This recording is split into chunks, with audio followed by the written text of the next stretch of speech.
Hey, this is the Review Junkie, and today I'll be reviewing the new superhero film, Madam Web. As always, my review will be illustrated and the artwork is done by myself. And if you like movies, art, and comic books, please hit that subscribe button because all my reviews are hand-drawn, and I'd like to get to 1,000 subscribers soon so my channel can be official. This movie stars Dakota Johnson, Tahar Rahim, Sydney Sweeney, Isabella Merced, Celeste O'Connor, and Adam Scott. It is directed and co-written by S.J. Clarkson. This is a non-spoiler review, so everything I discuss will have been shown in the trailer. Absolutely no spoilers. I'll tell you briefly about the plot, the characters, my pros and cons, final thoughts, and if this is worth checking out at your local movie theater. Alright, I wasn't too excited by the trailer, but I always watch anything superhero related. This actually wasn't that bad. I liked it. It's in line with Venom and Morbius, perfectly serviceable. At the same time, I can see why there's a lot of negativity. I think a lot of die-hard superhero fans will go in with certain superhero expectations and be disappointed. This to me was really a young adult drama / teen movie involving 4 girls trying to survive 2 to 3 nights on the run that just happen to be using a famous IP. It's a superhero film in disguise. So let me tell you about the plot before I get into what the issues are. The story involves Cassandra Webb, played by Dakota Johnson. She's an EMT employee and doing the Lord's work and saving lives. She has a huge-ass apartment in Chinatown, and I have no idea how she pays New York City rent on an EMT salary. No one's apartment in Manhattan is that big unless she has a side hustle. Okay. One day on assignment, something happens and her power to see the future gets activated. She soon learns that she's clairvoyant and her visions all have purpose, but she doesn't know yet what it means till she's able to put the pieces together. The villain is Ezekiel Sims, played by Tahar Rahim, and from the trailer, it's revealed he has a connection with her mom while she was researching spiders in the jungle. And of course, it had to be spiders, right? Of all the insects in the world, from bees to mosquitoes and ants, and it ends up being spiders. I know nobody saw that coming from the movie title alone. Okay. Anyways, Ezekiel is trying to kill the 3 Spider Women for a specific reason, and that's what brings all the characters together for Madam Web's big screen debut as Cassandra tries to protect them. So I don't know anything about Madam Web except from the 1990s Spider-Man cartoon, and she's an old lady in a wheelchair wearing big-ass VR goggle sunglasses. So my biggest complaint is this really felt like a pilot to a new CW TV show, especially with the young cast, but we just don't get the second episode. I don't mean that in a bad way, but there's a lot of setup being done here for a sequel we may never get. The flow is gradual and we never get that big payoff till around the last 20 minutes, and when it happens, it leaves you wanting so much more since it took so much time to build the plot out.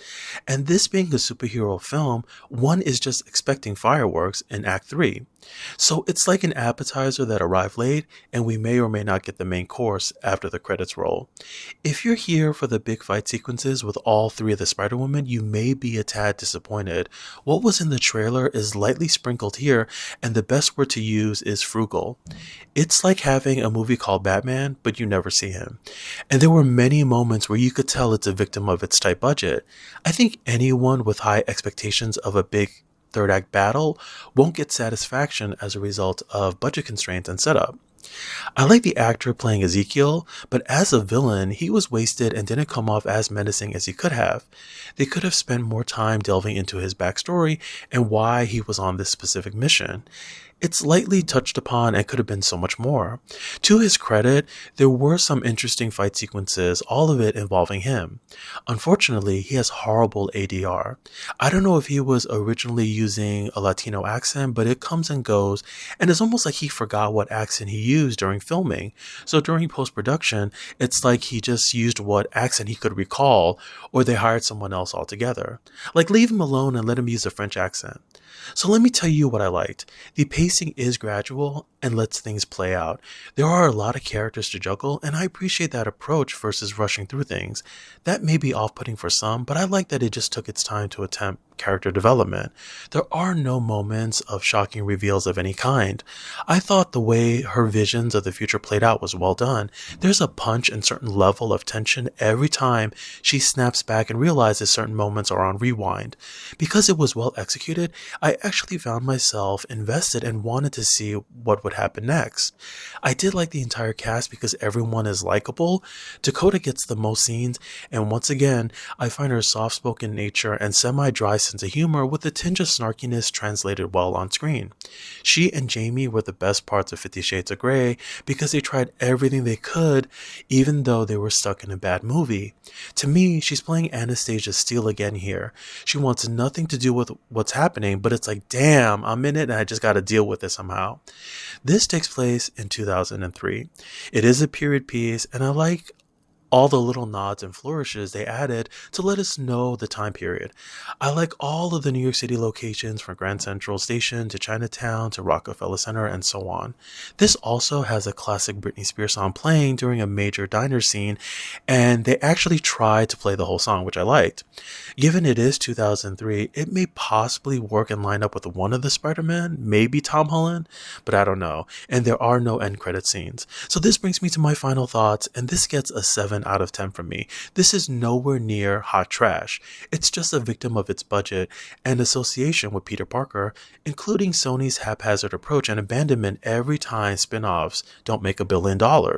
It's also a victim of the unfulfilled prior Spider-Verse setups and repeated failed attempts.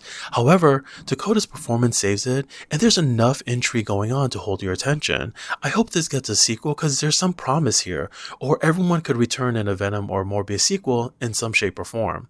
So the Spider cinematic universe can finally start. So if you're curious and into the whole Spider-Man lore and superhero genre, I would suggest checking this out on the big screen where it's meant to be seen.